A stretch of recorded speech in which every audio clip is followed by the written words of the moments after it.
Okay, second flight session with the Eachine Mini Wing Dragon. We have wind on the ground of 3 to 5 with less cloud cover, so less wind and less cloud cover than we had during the last flight, which is nice. I felt that the aircraft was a little tail heavy during the first flight session, so I have an old 1S 500 milliamp hour LiPo installed in it. It weighs 1.4 grams more than the stock LiPo. So we'll see if that takes care of the tail heavy condition. I did get my fuselage all glued back together after accidentally stepping on it.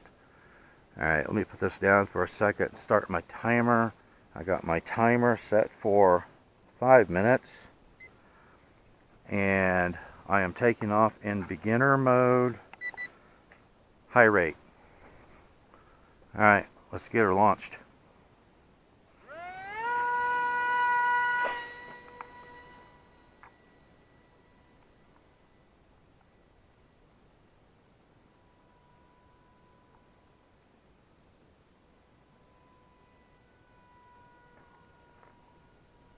Whoa! Ah! I don't know what was going on there. It was like I had no elevator response. Let me try putting that in intermediate mode, low rate, and see what it does. But I was pulling back on the elevator and it was not responding. But it certainly looked like it, that heavier battery certainly looked like it took care of the tail heavy condition. But I don't know why the elevator wasn't responding there. Oh, it looks like we're all still good to go other than bending one of the wheel struts. Let's come back over here and launch it again.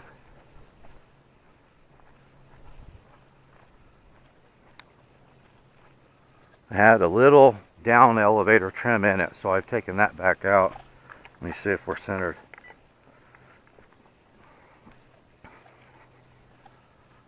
Okay, let's try it again.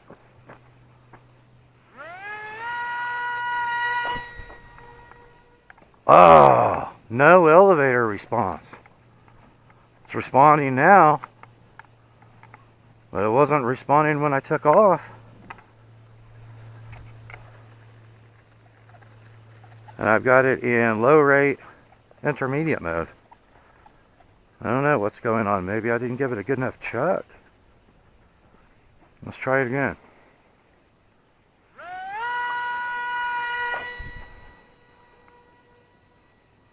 Whoa. Okay, throttle back a bit. Yeah, it's like that is, seemed like the elevator is really slow to respond. Now, when I launched it there, I launched it at full throttle and gave it a good chuck. Still look, yeah, we're getting that porpoising, so it still looks like it is a bit, yeah, look at that. It looks like it's a bit tail heavy, yeah.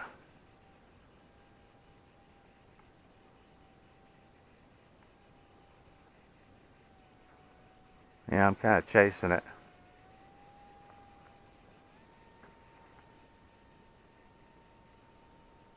I got full elevator back right now.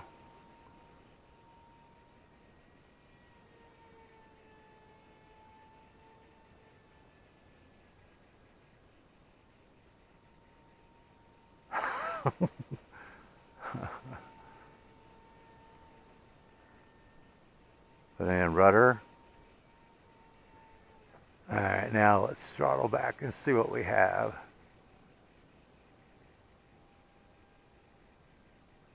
Yeah, see just how it just points the nose up when I make a turn. And I didn't have any elevator in there. I'm pulling back on the elevator now. But the way it's porpoising makes me think that the balance is way off.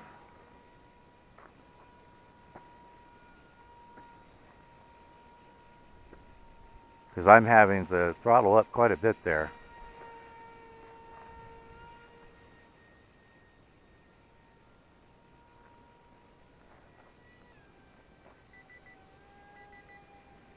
Alright, there goes my alarm. Let's turn that off. Maybe. There we go. Oh. No, that's the transmitter alarm. Again. There's no way that the flight battery is that low, and I checked the batteries in the transmitter before I came out. So I know that all those were at 1.5 volts before I put them in the transmitter right before I came out here. So it looks like we're getting a false reading on the battery voltage on the transmitter. Now I've got all kinds of buzzers going. I think it's telling me that the battery in the plane is low and the battery in the transmitter is low. Alright, so what I'm going to do is I'm going to bring it back over here. I'm going to land it, and I'm going to put some more nose weight on it because it still feels tail heavy to me. So that 1.4 grams of weight on that heavier lipo just did not do it. Alright, I'm just gliding now.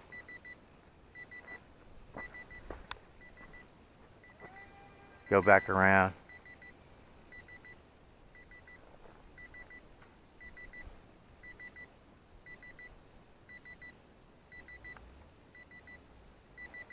Okay, there we go. I'm going to shut that off. That was my transmitter beeping. And that battery is not low. I will check the battery voltage in the plane to make sure that that is in fact good. That was fully charged before I brought it out, but it is an old LiPo. And I'll be back with a little nose weight, and then we'll launch it again. Okay, so I have a dime taped to the nose of the aircraft right between the nose and the front landing gear. I have a 400 milliamp hour LiPo in it that's, it's only about 0.2, 0.3 grams heavier than the stock LiPo. So let's get it near.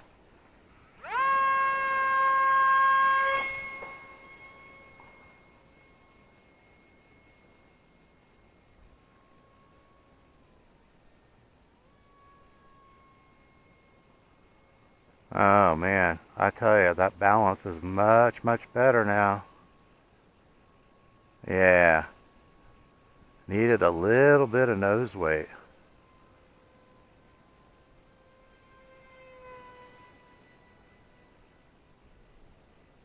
Now I've got my elevator pulled back all the way right now.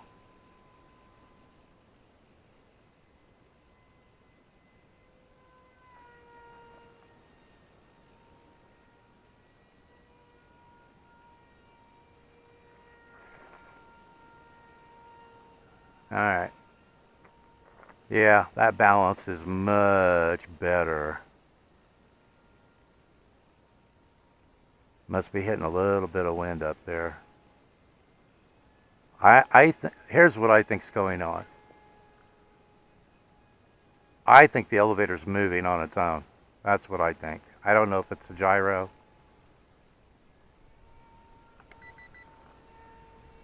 Okay, so that is that's supposed to be manual mode, and I'm getting input from the gyro.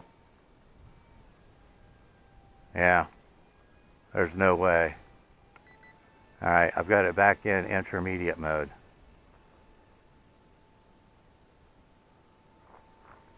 Yeah, in expert mode I was still getting, look at that, I didn't do that.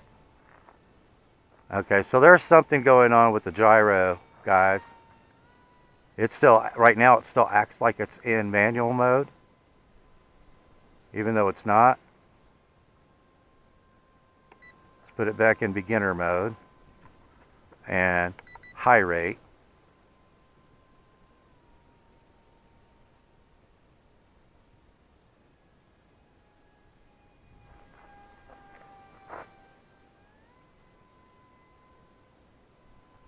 Okay, so I think what's going on here is that I'm getting input from the elevator, you know, more than just stabilizing the aircraft.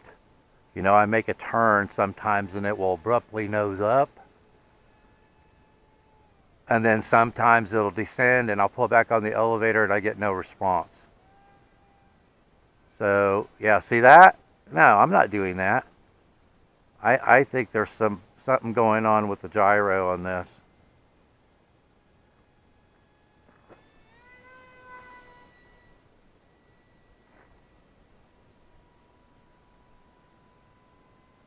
Yeah, that's just not right. Okay, so to test that theory out, as soon as I have time, what I'm going to do, well, let's see if we can take it up and get some altitude, and if it'll let me, gain some altitude, and check out the glide. But I think when I have a chance, I think I have an old brick brushed receiver ESC with, you know, with a couple of servos attached. I think out of my old WL Toys F949. So I think what I'm going to do is replace this brick with it, because it's manual mode only. There's no gyro in that brick. And just to see, okay.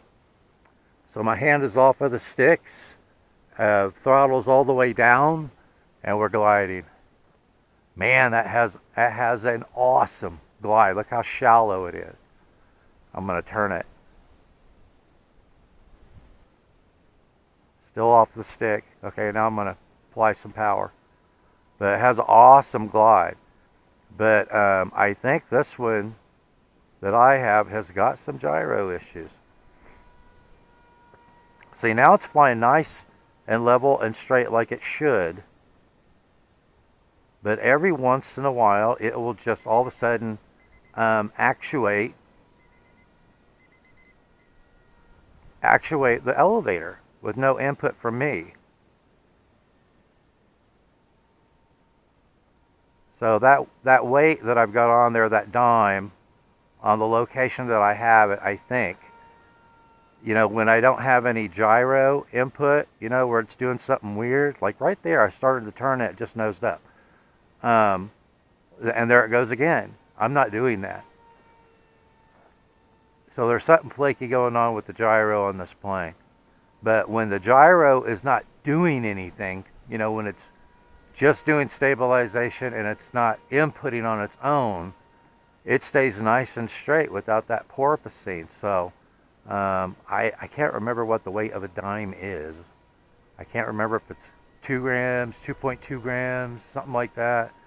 But it appears that at least the way it's configured right now, with this gyro in it, it feels like it's tail heavy, and that weight seems to really get it flying nice, straight, and level when the gyro's not doing anything weird. I think you could probably cruise around with this at 35-40% throttle if the gyro was not inputting so much elevator and stuff.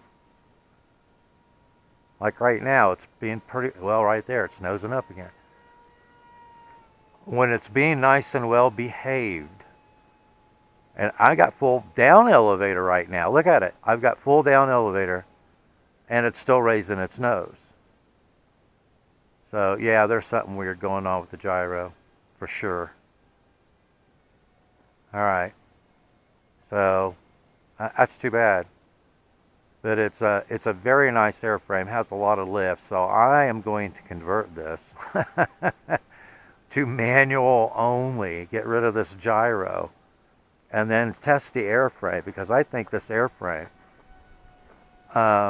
is going to be awesome. You know, for slow flight, for cruising around. I think it would be able to carry a micro FPV camera. So what a shame. What a shame that I've got a flaky gyro on mine. See right there now. Now it's inputting elevator on its own again every time I turn. But when it's doing the porpoise thing again. When it's being well behaved, it stays nice and straight and level.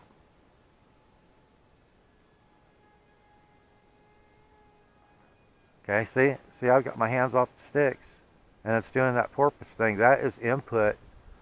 That is input in the elevator from the gyro with no input from me. It's still doing it.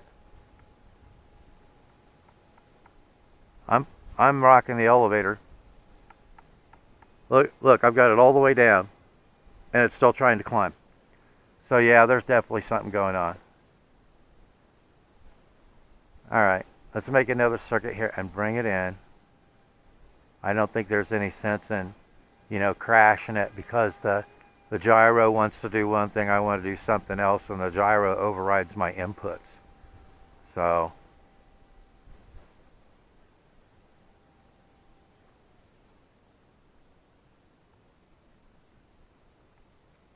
there we go. All right. So my gyro on this plane has some issues. And even when I put it in manual mode, it's not actuating now, but it certainly was when I had it in the air. Okay, well that was an interesting flight session. This plane has obviously developed some issues since the first flight session. Perhaps some of those issues were present in the first flight session, but because there was so much wind, I wasn't able to determine them. But I took some notes here, and I wanted to give you guys some information on this plane. The battery alarm, the alarm that I was receiving on the transmitter during the first flight session. So during the first flight, I think it was the first flight. During the first flight, I received a transmitter alarm that the transmitter batteries were low.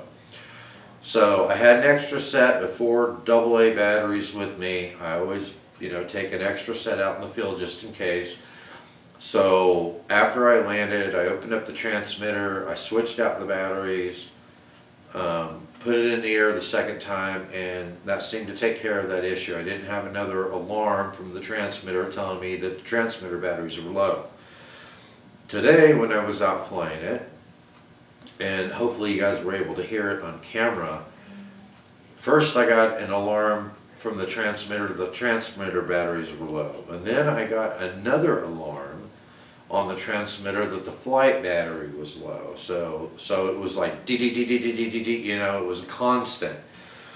All right, so I didn't throw those 4 batteries away that I switched out last time. So I went ahead and I checked those after I got back with a multimeter, okay, and here's the voltage from the 4 AA batteries that were in the transmitter the first flight session, where the transmitter told me that the batteries were low.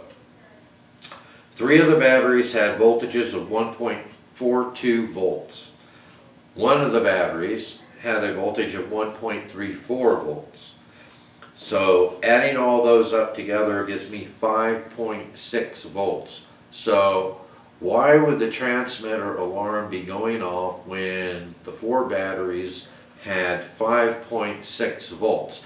If I had 4 rechargeable batteries in the transmitter, that's only 1.2 volts per AA, which is 4.8 volts total.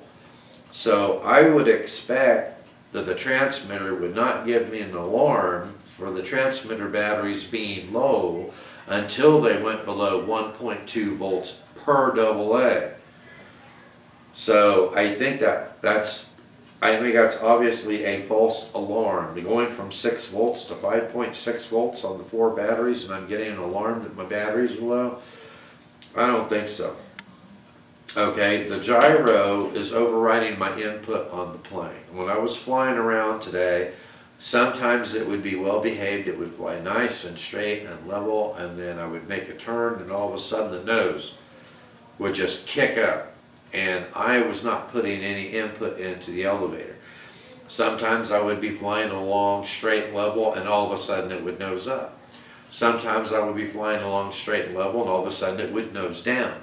And I was not putting any input into the elevator at any time when those conditions were taking place. So the gyro is not only, the gyro is supposed to be providing stabilization on the plane. if it gets really out of whack. But what the gyro was doing was overriding my input on the transmitter, which makes it really hard to fly a plane. When you're putting in input and the plane is ignoring your input. For instance, at one time I was flying around and it kept gaining altitude, and I had the elevator pushed all the way forward, full down elevator, and it was still climbing. It completely ignored my input on the elevator. At other times it would start descending. I would have the elevator stick pulled all the way back, full up elevator, and my input was ignored. The other thing that I was curious about was, normally you have a way to recalibrate the gyro with your stick positions on your transmitter. So I thought, well, maybe I missed it. So I went back through the manual again, and there was no mention in the manual at all for the process of using the transmitter to recalibrate the gyro. So I took the canopy off of it and hooked up a battery to it so I could see the LED light on the receiver. And I put the sticks in every position possible to try and get a recalibration of the gyro, and nothing worked. So apparently there's no way to recalibrate the gyro on this plane. Now that's not a big deal. I've never understood why that was a requirement in the first place, where you would have to use the transmitter to recalibrate the gyro. I would have thought that every time that you powered the gyro up, the gyro would recalibrate. So recalibration of the sticks on the transmitter, I always thought was unnecessary. Now I would do it the first time before I took a plane out, just to be on the safe side. But I've never understood the reason for having to use the sticks on your transmitter to recalibrate the gyro. It seems to me if you need to recalibrate it, you just unplug the battery, plug the battery back in, and the gyro should recalibrate, right? At least that's what I would think. Okay, so I couldn't find any way to recalibrate the gyro on this plane. Let's see, what else is here? Oh, the balance on the plane. It seemed to fly pretty well part of the time when the gyro wasn't just going off by itself and providing input with that dime underneath the nose. But there's really no way to be sure that a plane is balanced unless you can put it in complete manual mode. And even when I put it in expert mode, which is supposed to be manual mode, I was getting input from the gyro, and that shouldn't happen. So there was really no way for me to put it into a manual mode without the gyro reacting so that I could actually test the balance of the plane. Okay, an update before I let you go. I received a post from the Oz tree crasher, and I want to thank him for this information, because I went through this transmitter and I thought I had tried every protocol and sub-protocol known to the 4-in-1 module to try to bind up this plane, and I was unsuccessful. He gave information this morning and said that he had bound it up with the MT99XX protocol using the MT99 sub-protocol, and it does in fact bind up to the plane, no problem. So here's what I'm going to do before I give you a conclusion on this plane. I'm fairly certain that the problem is with the gyro, the receiver board, which looks like it may be a WL Toys XK receiver board and gyro system. But since I'm getting these false positive alarms on the transmitter, it could also be the transmitter, not the gyro. So now that I have this bound up to the TX16S, I'm going to take this out one more time and do a third flight session with it using the hobby grade transmitter just to rule the toy transmitter out. I'm pretty sure it's going to turn out to be the gyro system, but it could also, on the outside chance, be the transmitter. I'm hoping that that's what it is. I'm hoping that the problem is the toy transmitter and not the receiver board, because since it will bind up to a multi-protocol transmitter, the toy transmitter is an easy fix, so just throw it out and use this one. So we'll see. I'll take it out there, put it through the paces in a third flight session to see if that aberrant behavior has been fixed with the hobby grade transmitter, and then I will give you my conclusion on this plane after the third flight session. So thank you for watching, and I will see you in the air.